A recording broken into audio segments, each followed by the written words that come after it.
Oh, dear.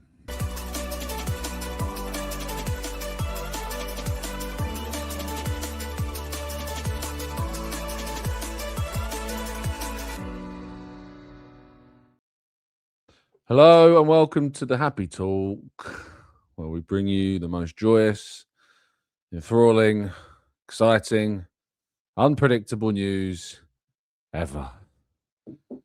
Hello and welcome to the Gooner Talk, back again with you guys and girls for another episode of It's Indeed the Arsenal News Show, joining you every single morning at 8 a.m. UK time. Oh, I am in just such a wonderful mood.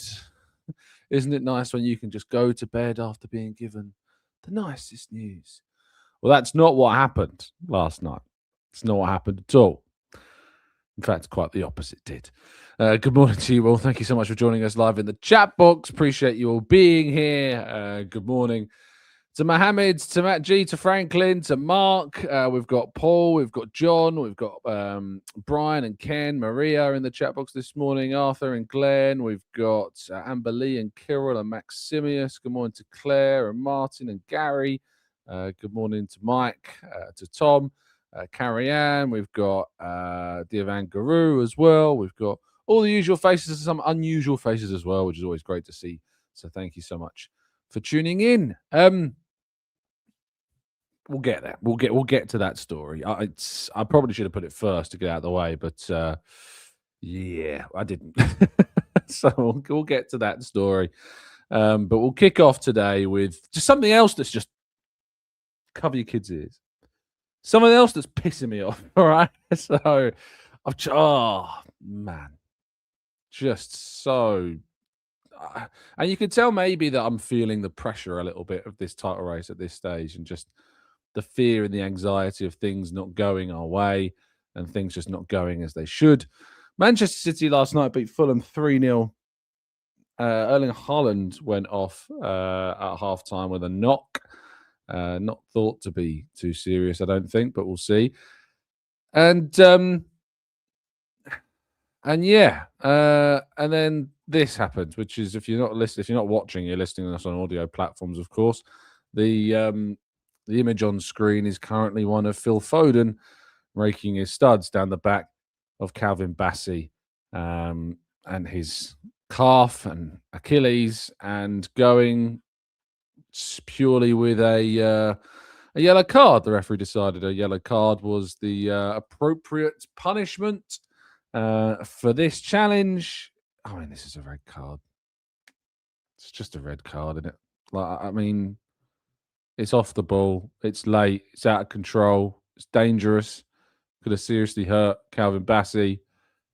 It's just a red card, isn't it? And how many times are we just going to have these discussions around if this was an Arsenal player? Is often kind of the classic, isn't it? And it's just amazing how Manchester City's manager or players can ever complain about officiating decisions when they get away with absolute murder like this on a regular basis. It's just so ridiculous. It is a shocking challenge from Phil Foden, and it's just utterly, the fact that it goes down as a yellow card more than anything else is ridiculous. Absolutely ridiculous. So yeah, that was in the 3-0 win for Manchester City. Other victories, Aston Villa also picking up points. So pressure is on Arsenal now to respond with their two main rivals doing what they did. Burnley, an amazing turnaround at Crystal Palace to compound the pain there. I think 3 goals in the space of 7 minutes. Managed to get them from 2-0 down to 3-2 up. Liverpool managed, courtesy of a set piece. Goodness gracious me, on a slot. You're going to complain about set pieces now? Van Dijk from a corner scoring the only goal of a win at Sunderland. And Nottingham Forest drawing 0-0 with Wolves, which ended up costing Sean Dyche his job. Again, absolutely. I mean, I've got a lot of time for Nottingham Forest. As you know, I lived there for 3 years. And I want Forest to do well. But it's hard to want them to do well when they are just run by a terrible footballing brain. Just someone who does not understand or appreciate what on earth the right decisions are. Sean Dyche is doing a decent job. I think he got manager of the month for January. Sean Dyche, not long ago. I think Henry Winter put up a pretty good tweet about this yesterday, or in the early hours of this morning. Utter work nonsense was what he put. Nottingham Forest sacked Sean Dyche, nominated for Manager of the Month in January. Nominated, not one, but he was nominated for Manager of the Month in January. Last 6 Premier League games, 2 wins, 3 draws, 1 loss. Wolves' draw was undeniably poor. No goals from 35 attempts, but Forest's best finisher is 34 and has been injured since October. And when you're on your 4th manager of the season, the problem might not simply be them. It might also be you, your recruitment, the culture, the right leadership from the owner and sporting director. Marinakis has done a lot for Forest, but he's embarrassing them now. Edu, also an issue. Forest fans deserve better than this poor leadership. Yeah, absolutely awful decision to sack Sean Dyche, I think, and he would have kept them up and they would have been able to make a decision maybe in the summer, but to sack Sean Dyche now, I mean, if you want a good payoff, go to a Premier League club as a manager and you're going to get a good payoff these days, aren't you? Anyway, women's football, absolutely fantastic victory last night for the women, securing a result against Leuven in the first leg of their Champions League clash, and so that sees them push forward into the next round, and the winning run keeps going. Impressive wins over City and Chelsea, and now back into action in the Champions League as well. Really important victory for Arsenal. And Olivia Smith is really coming alive, I think, as an Arsenal player. Second half of this season, she's doing exceptionally well. Freedom Arnhem again on the score sheet too, the couple. So, really important result for Arsenal in the Champions League as well. Out of the results from last night and into the big story, this is the big story. Well, actually, I haven't even discussed Thomas Frank either. Thomas Frank's been sacked. I think we can talk about that in part 2. I completely forgot about that. We'll talk about it actually with Mikel Arteta's press conference slide, because he was indeed asked about it. So we'll talk about it there. But let's talk about the headline story of the last 24 hours. And it's just utterly demoralizing, isn't it? It really, really is not our fault. It's not his fault. It's just, and this isn't a surprise, by the way, either, that Havertz has suffered a muscular injury and he's set to miss the next 3 to 4 weeks, I believe, of action. It's actually really common, this type of injury, when a player has been missing for an extended length of time, particularly with a knee injury. What tends to happen is that they come back, and then because they've not played for such an extended length of time, they have a muscle problem. The problem that we've got with this one is obviously that we know that Arteta had spoken about how cautious they were going to be with Kai. And I can't really turn around and blame them. I think I've been putting him in my desired lineups pretty much every week. And I don't think he has been starting every single week. And, they have been very cautious with him. But it's obviously frustrating. It's frustrating that Kai is going to be out and miss the North London derby. That seemed like a game that he's going to be really important for. It seemed like Victor Gyökeres as well was really benefiting from Kai being there. And he had got, 4 goal contributions in his last 4 games. So, another injury for Arsenal. Tell you what, Arsenal, what they did last season, finishing second, getting to 2 cup semi-finals with the amount of injuries we had. If Arsenal win the league this season, it'll go down as one of the greatest achievements, considering the number of injuries the team that won the league suffered, if Arsenal go on to do it. Because my words, absolutely kind of crazy to see it where it is right now. But yes, a classic muscular injury after a long-term knee issue as well. So frustrating. A reality of where we find ourselves in, unfortunately. Damu says Spurs have more injury problems than us. Yeah, look where they are. 16th right now, finished 17th last season. Look where they are compared to Arsenal. There is positive news, I hear, regarding Odegaard and Saka. Mikel Arteta yesterday said that there would be a medical meeting. It's my understanding that there's actually, I'd be surprised if they weren't involved today. Is where my understanding of the situation is. Saka is considered to be ahead of the expected schedule, to my knowledge, of what they had thought he might be back for. There was a feeling that he might be back just before the North London derby, that he might miss this one, he might miss Wolves and be back for Spurs. He might have even missed Wigan. But the noises I'm hearing are that I'd be surprised maybe if he wasn't involved tonight, which is really, really good news. If not, of course, maybe the weekend or Wolves. But that's certainly the noises I've been hearing. I didn't do a report on it. I'm just kind of telling you some of the noises I've heard. But certainly it's positive news for Odegaard and Saka, who seem to be if not back, very, very close to being back. But as I say, I might end up being a bit surprised if they're not involved this evening, which is really good. So, yes, and that goes for Trossard as well. I believe Trossard is also good. So we could see a reality where they're back. And if they are back, I'd get them straight involved, and building up that fitness and building up those minutes and building up that form, because I think we've missed Saka particularly over the last few weeks. So we've needed his quality, and I think with Kai out, we need Martin back involved as well. I think Eza will probably start tonight in the number 10 position or the attacking midfield position on that right-hand side. But I think we definitely need him involved, and hopefully Arsenal get a significant result. But yeah, let's speak. I mean, that'd be amazing, wouldn't it? But let's see what Mikel Arteta did have to say as a result of yesterday's pre-match press conference at the Sheffield Royalty Training Centre. A good friend of the show, James Green, was there asking the questions on behalf of Sky. He did give an update on Max Dowman, and he said he's doing very well. I think he'll be with us in a week or so, and then he'll just need to pick up the rhythm and be available again.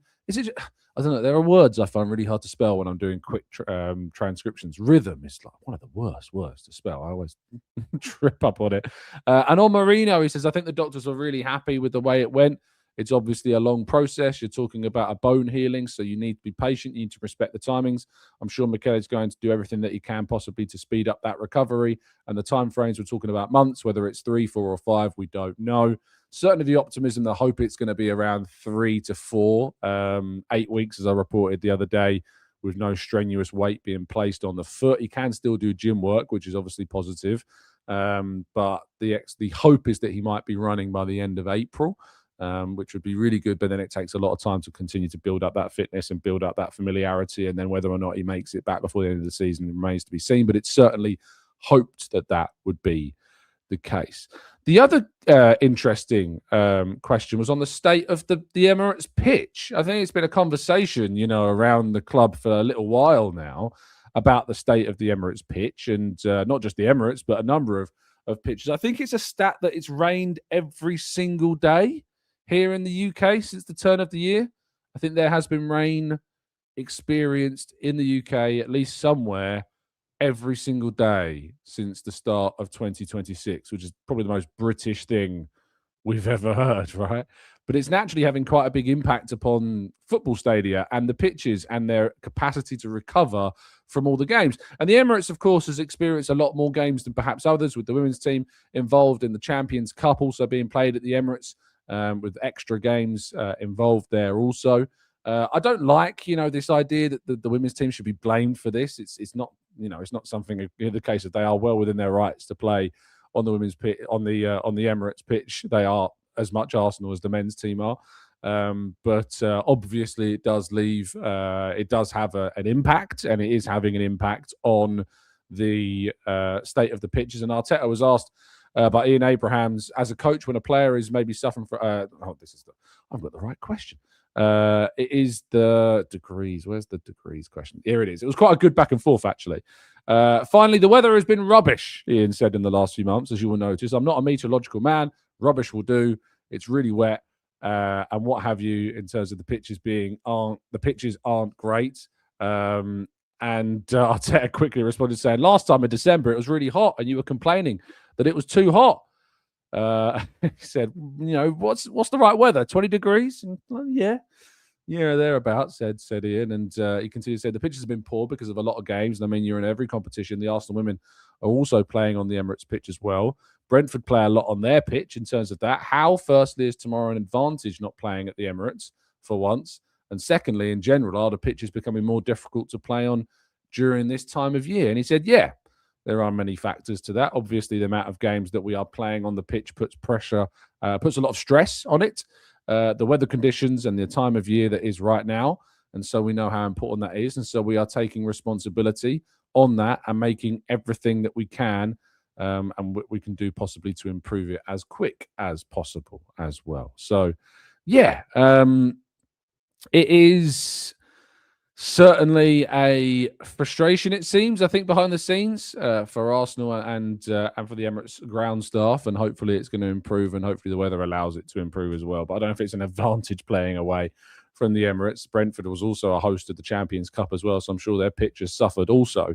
But it seems to be that Arsenal are aware, very aware of this issue. In terms of what I asked yesterday, I mentioned to you the other day about that interview that Arteta did with Alex Lodge, the amateur coach for that Sunday League team, and he asked him about this idea of what the reflections are and what the elements of his game are that he feels he's made mistakes in. And he talked about I actually misspoke during the question. I meant to say overloading. I said overcoaching, and that's my bad. Hold my hands up. I meant to say the overloading tactically of the players, and he called me out on it, as he should. But the question was a lot. I'm trying to find it now in the so in the conversation, he talked about the reflections you had as a coach, with them being how you recognise at the start of your time there and I said overcoaching when I meant overloading.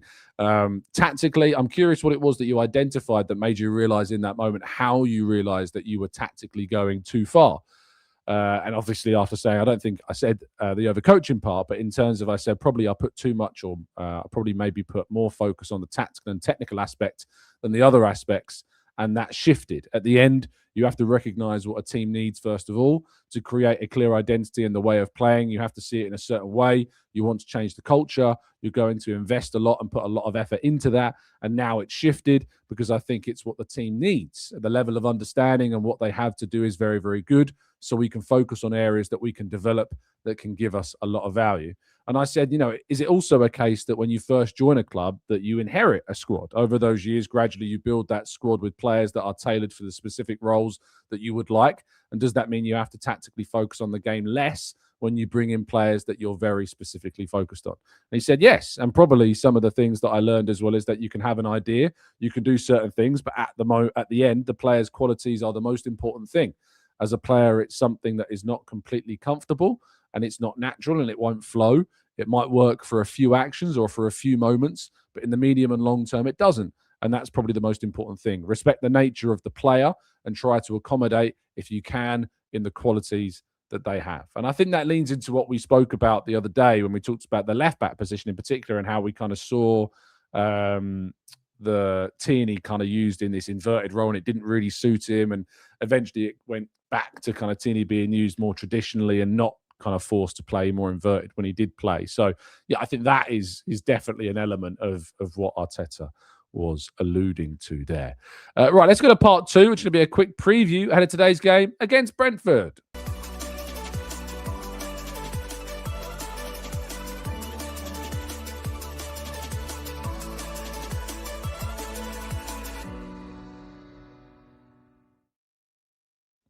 Right, this is part two of today's show, and as it is match day, it means that we're going to be taking a look at the team that I would go for in the game against Brentford. As you can see there, I am indeed starting Bukayo Saka, and I'm hoping that he is going to be fit and ready to play in this game. Even if it's just for a half, I'd throw him straight in. I'm getting him straight involved. We need to get the win. This is such an important game for Arsenal. Of course, we've got the opportunity to rotate players at the weekend. We can give players rest.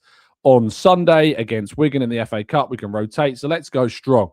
I'm replacing Havertz with Eze in that right attacking midfield role. Rice and Zubimendi joining him in midfield with Gyökeres and Trossard up top.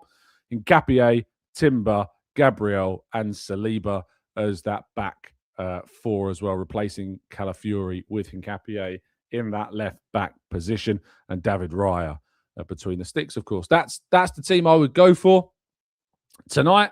And fingers crossed we're going to have as many players available as we feasibly can field with this recent issue that Havertz has, of course, suffered as well. So let's get some of your predictions, shall we, for this game in the chat box and get some of your thoughts as well on it too. But I'm personally thinking positively about this. I'm going to think a 2-0 win. Have you noticed there's kind of this narrative that's kind of been drawn and driven and pushed about this idea that this is a really tough game for Arsenal, that it's been a difficult place for Arsenal to go in recent seasons, despite the fact that Arsenal have won there in the last 4 seasons? Isn't that quite telling? Their last 4 visits to Brentford have come away with victories. So very interesting indeed. Mohammed says 3-1 Arsenal. Kirill says 3-1 Arsenal too. Maximus says 2-0 to the Arsenal. Daryl says Raya up front. 3-1 win.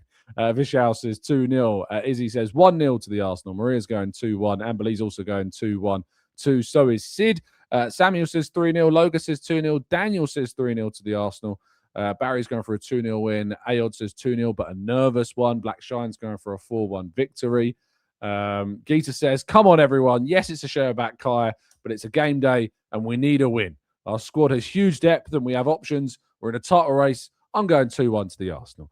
Mike says 4-1, champions elect. D says 2-0. Eddie says 4-1. And Ajit says 4-2. Adam's Adam. Has Adam ever been called Adam before? Probably not. 2-0 from Adam.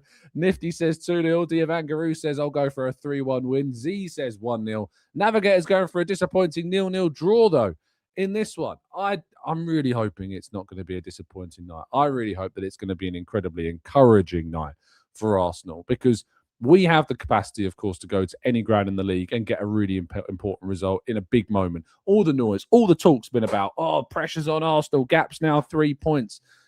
We need to take these 3 points, reaffirm that 6-point gap, and not only that, but go to Wolves next week, put the pressure on City, open that gap up to 9, make them chase us, make them feel that they need to pick up points, because we managed to get what we needed on the board, which would be 6 points from these next 2 games, and then go to Spurs, of course. 3 away games in a row. We move into a space now in terms of the league games, so we need to make sure that we're getting maximum points on the board.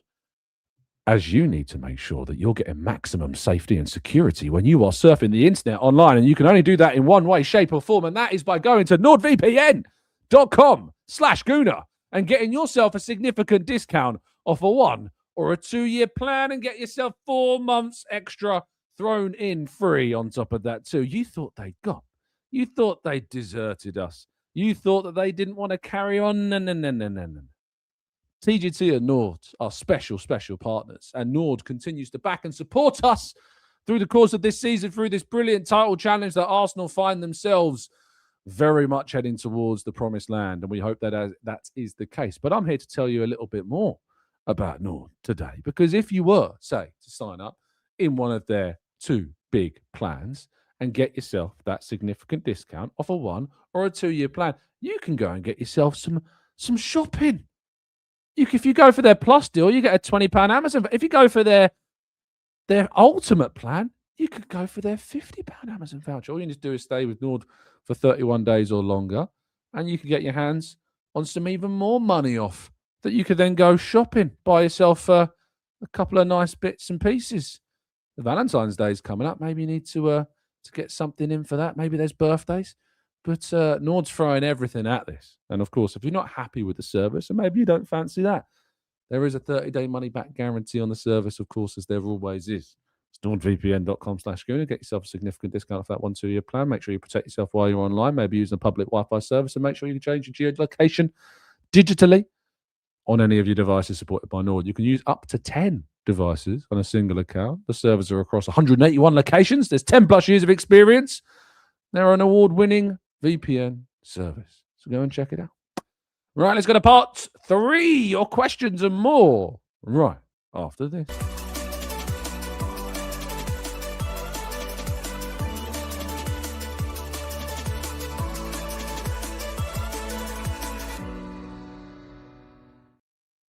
Okay, this is part 3 of today's show, where we'll be jumping into the chat box, tackling some of your questions. But, what's this? What's this? Oh, did someone drink from the wrong cup yesterday?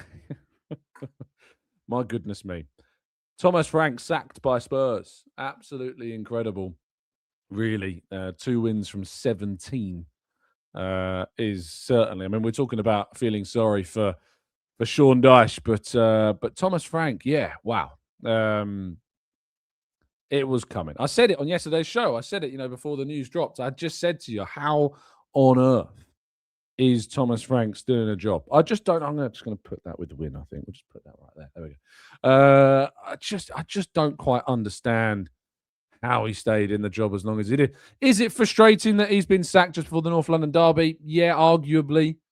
Is it going to change too much about the derby? Potentially. But we've got to stay positive and hope that whatever whoever it is in charge of Spurs is not going to be anything that disrupts Arsenal's flow at this state of play. Matt G says, Tom, are you more or less confident now playing Spurs now Frank has gone? I guess if I had to pick the two, it'd be one of the two. I'd say slightly less confident. You know, their home record has been deplorable. That has been deplorable outside of both Frank and Ange, but they've got a while now to prepare. It's not just the fact that they might have a new coach in charge for this game, but there's Arsenal have 3 games. Arsenal play 3 times between now and the North London derby. We've got this game tonight. We've got Wigan on Sunday, and then Wolves on Wednesday away before then going to Spurs next weekend. So, yeah, look.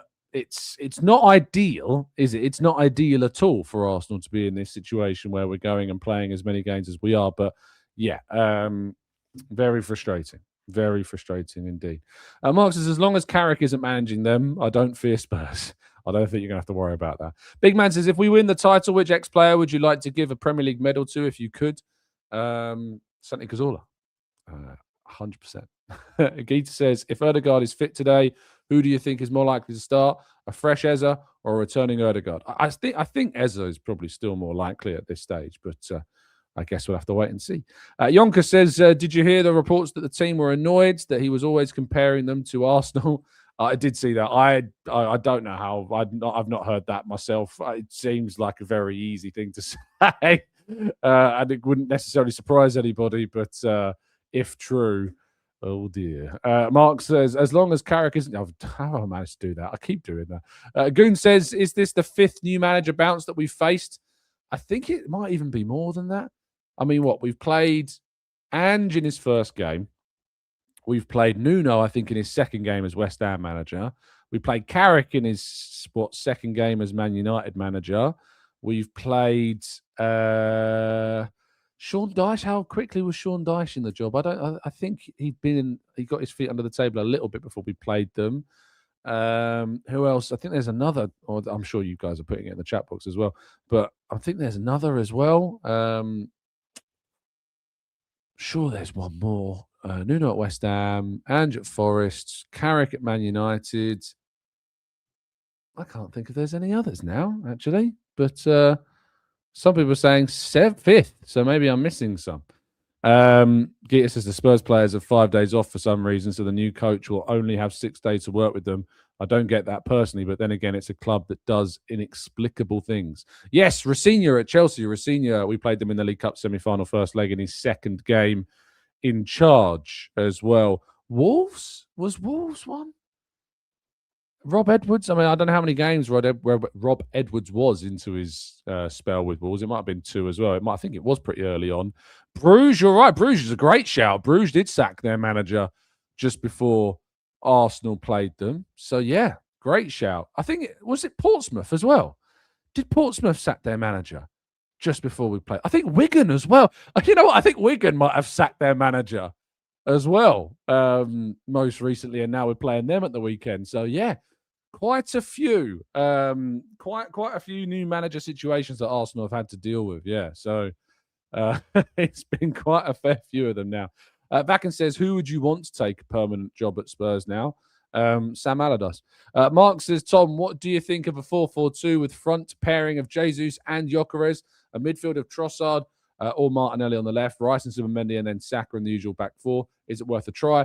I don't think so, Mark. Not at this stage. If it ain't broke, don't fix it. We're top of the league playing 4-2-3-1, so 4-3-3. Let's keep playing it. Amberley says Spurs fans are about to find out yet again. Changing manager does not simply fix you. Maxim says, Tom, when was the last time that you saw 2 Premier League managers sacked between 2 of your TGT episodes?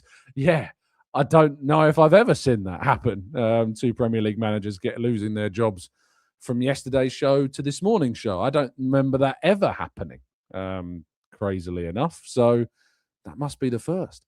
Isoa says, is there any truth in the notion that Arteta was lucky with the pandemic, having no fans in those dreadful days? Yeah, lucky. Imagine your first ever job as a manager, and in your first year or 2 in your job, you have 0 fans. You win a cup, you don't get to celebrate it in front of any of your supporters. Real lucky. Real lucky. And the idea that Arsenal's results would have been as bad as they were if fans were in the ground, there's no way of knowing. but I don't imagine that it necessarily helped not having fans in the ground. But I guess there's arguments on both sides, but no, I wouldn't have said lucky. I think Arsenal in a state of transition, having to go through a new managerial change while a pandemic hit the squad, would have had more damaging effects than positive ones. John says, you can dump 3 and buy 3 this summer. Who are you selling and buying? Also, Semenyo, I said we would have got him, and now I fear that he could push City to the title. He's doing very well. There's no doubt about that. He's been excellent since arriving at City.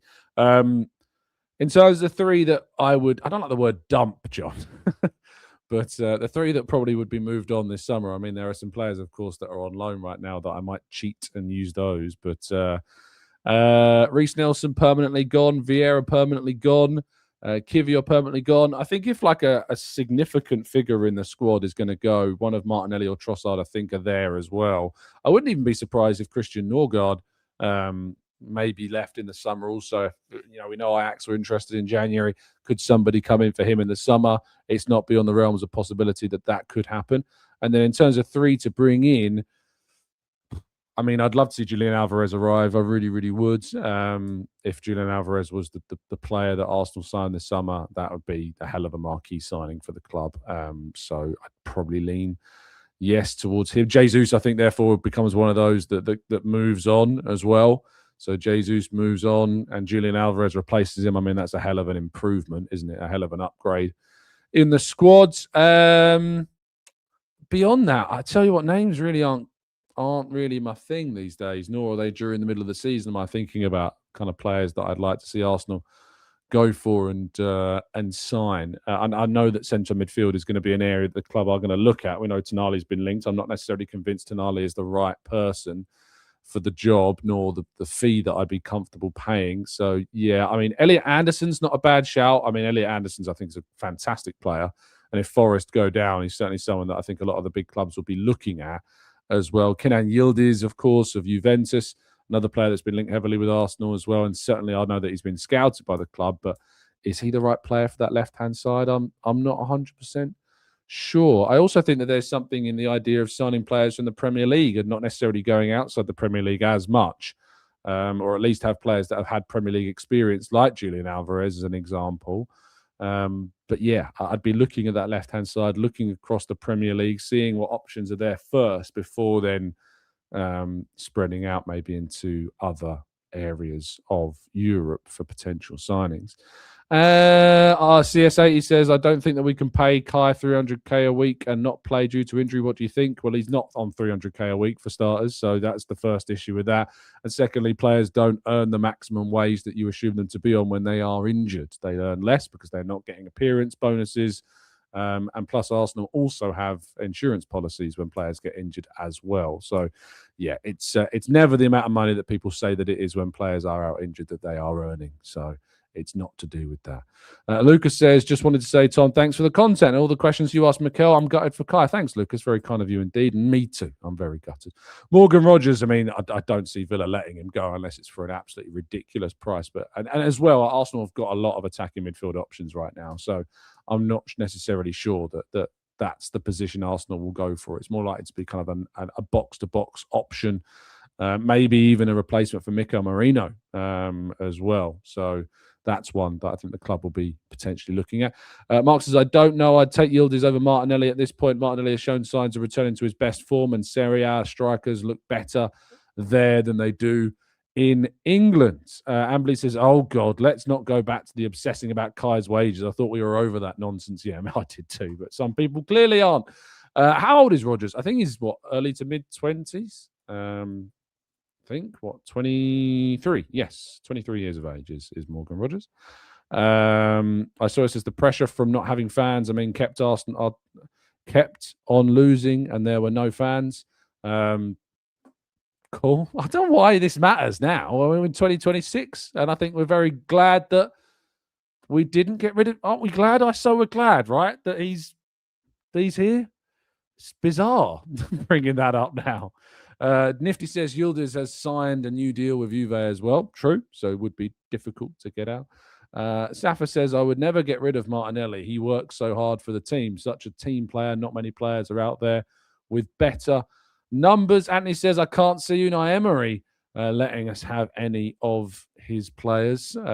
It's, to be fair, it's not always up to the managers of clubs whether or not those players are allowed to be sold. It's usually down to sporting directors and ownership. If the right money comes in, they're usually pretty open to letting them go.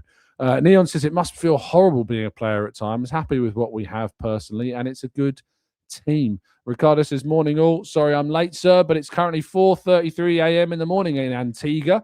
No adverts over here. Get in. It's always up the Arsenal. Let's get the W. Vacan says, not sure of letting Martinelli leave. He is always available, and we are having some terrible luck right now as well. Tony says, Tom, Arteta didn't shave, so he deserves the sack. He always goes through these periods of like the more kind of the stubble's thicker at times. Then all of a sudden it will just disappear, and you're like, oh. I think he's better with the more rougher look. Makes him look a bit more intimidating. Niffy says Rodgers would be a great signing for us. Would really do well on the left. Safa says, what do you think of the big gold badge on the women's shirts? Love it, mate. Absolutely love it. Shows that we're world champions. So why not? Danny says, just clicked in. What about Kai? I know, it's awful, isn't it? Absolutely so frustrating. Alt says, how many injuries have we had this season? Feels like we have had one injury per game throughout the season. It is worrying. I don't know how many we've had in total, but it's a lot. I mean, I could probably find out. Transfermarkt, Arsenal. I'm pretty sure there's like a... Yeah, here it is. So this is this season. So Arsenal have had Saliba 1, 2, Gabriel. These are kind of like different separate injuries. So Saliba 1, 2, Gabriel 3, Nkapie 4, 5, Mosquera 6, Calafiori 7, Timber 8, Ben White 9, 10, Norgard 11, Declan Rice 12, he missed one game. Odegaard, 13, 14, 15, 16. Marino, 17. Gabriel Martinelli, 18. Trossard, 19. Saka, 20, 21. Madueke, 22. Gyökeres, 23. Daumann, 24. Havertz, 25, 26. Jesus, 27. 27 separate injuries across the squad, which I think is what we had last season in total, wasn't it? I think we talked about having 27 injuries last season. Arsenal have had 27 this season, separate injuries already. Yeah, wow. That's kind of mad, isn't it? So, yeah, that wasn't each individual player. That was just, the different separate injuries all the players have suffered, counting cumulatively. AJ says, Tom, do you think it would have been good to have added a midfielder in January, especially with Nwaneri going out on loan? Just felt like that we should have done more. No, I don't think so. I just think it's retrospect, isn't it? After Marino, we didn't know Marino was going to get the injury he got. We didn't know Havertz was going to get the injury he got. Nwaneri wasn't playing. The big discussion before January was Nwaneri's not playing, and he needs to play. So no, it wasn't naive not to go and do that. There really was not space. We were leaving players out of the squad in January. Players were sitting at home. Miles Lewis-Skelly was sitting at home. Norgard, a midfielder, was sitting at home. So no, it wasn't. Let's go to Tibbs says, but on a serious note, why do I feel a cold feeling in my stomach about this game? Less of that energy, Tibbs. Less of that energy. Dan says, anything less than £60 million, I am not having a conversation about selling Martinelli. The scarcity of top wingers on the market should dictate that. Taylor Magazine says, sorry, I'm late. Lamenting the loss of our 007 agent, Frank. Tom, how do we combat the pressure some might be feeling now City have closed the gap? We just focus on ourselves, mate. We just focus on ourselves. All we need to do is continue on this run. Think about the results. We've scored, 7 goals in our last 2 league games against 2 difficult opponents in Sunderland and Leeds away from home. So we've won the last 4 visits to Brentford. We need to use all that confidence to take us into this game. Last couple of questions before we wrap up. Sham says, every game is like Arsenal versus Man City. home and away, Wembley, finals mode. Every game is important. You can't afford to have injuries, even with depth. Look, injuries have happened to us a lot this season, and still look where we are. 27 separate injuries we just discussed there already. And look where we are. Arthur says Sharda is injured for Brentford. He's actually suspended. It's not an injury. It's suspension. So he's going to miss tonight's game. Amberley says, win the game, win the next one, and it's 9 points, indeed. Barry says, pressure hasn't even started. I wouldn't go that far, Barry. Pressure is certainly here. There's no doubt about that. Helicopter says, I really hope Arteta starts Eza, even if Odegaard is back. Our CS80 says, why has the referee been changed? I don't know. Arsenal referee change.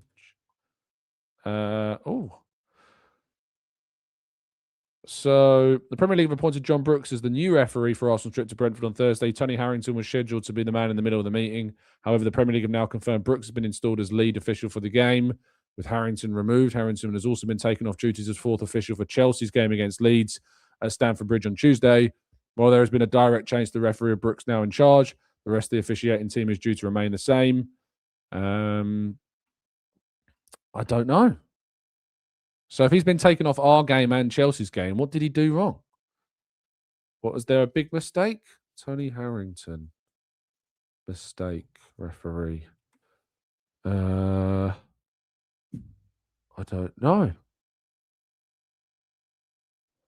Yeah, I'm not seeing anything. VAR disaster official is punished. No, that's not it. That's not it. 4th of February, 2026. So, scandalous Phil Foden incident among decisions Tony Harrington got wrong. Man City booked their place at Wembley with a 3-1 on Newcastle. Guardiola's side held that. Referee Tony Harrington had a busy evening at the centre of the action with that in the mind. There were 5 mistakes. Apparently didn't give a first half penalty to Newcastle twice. And then Phil Foden slid in to beat Hall to a loose ball in the middle of the pitch, but caught his opponent as he followed through after the ball was played. He ordered a free kick to the visitors. Hall leapt into the air following the challenge before giving City man a talking to. Seems he had a bit of a bad game from the looks of things, so maybe that's why. I don't know. But yeah, no idea. Referee will be in the spotlight. What a surprise. Thank you so much as always for tuning in and listening. Really appreciate your time. I hope you have an absolutely fantastic rest of your day. I'll be back with you tomorrow morning, bright and early, for our review of tonight's game against Brentford. If you're going to the game, make sure you travel safe and make sure you check all your travel arrangements. Of course, I'll be there tonight at the GTEC to experience what will hopefully be Arsenal recovering that 6-point lead at the top of the Premier League table, and then they can look to extend that to 9 points on Wednesday in the first of what are 3 consecutive away games for the club. But there's good news. If Arsenal can come through these 3 games with 3 wins after this, it means that we've got how many away games left? Brighton, City, West Ham, and then the last day of the season. So just 4 more trips after this run of 3 away games. Brighton, City, West Ham, and Palace are the only 4 that we've got left. So, and a lot of home games. Home against Chelsea, home against Everton, home against Bournemouth, home against Fulham, home against Burnley. So a lot of home games still to play. So let's get through these next 3 with maximum points and then see where everything is come the end of that run. Stay safe, stay well, stay happy and respectful. And as always, up the Arsenal.